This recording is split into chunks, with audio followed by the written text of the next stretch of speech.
Colorado voters will decide in November whether transgender girls should be playing girls' sports. Backers of the ballot initiative 109 say it's about protecting kids. But some coaches tell us it would actually do the opposite. Our Jaleesa Irizarry talked with both.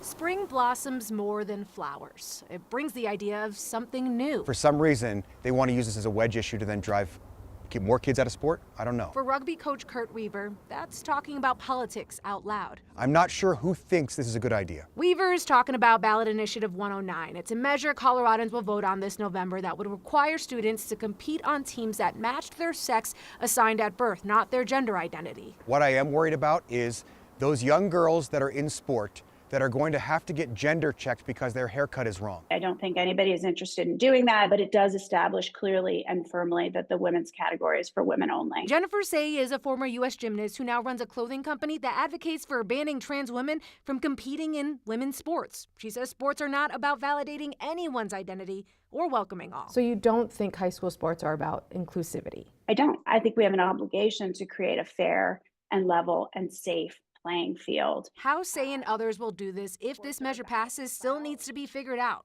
She says they don't know exactly how this law would be implemented, but would likely include some kind of doctor's note verifying the athlete is biologically female. I think the majority of Coloradans see this as a common sense ballot initiative, and I think we'll win. Why would we ever want this for our kids? Weaver worries about how this law would affect all of his athletes, especially those this would directly impact. Have you ever coached a transgender girl before? I have. And so I've never really had an issue with the players making an issue of the athlete being on the field. Honestly, across all ages, the only issues I've ever had have been with spectators or parents.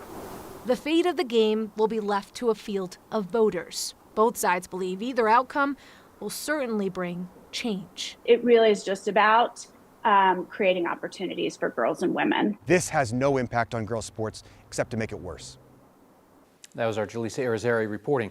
Weaver says he has already had a parent attempt to identify transgender girls on the field based solely on appearance, and the parent was incorrect.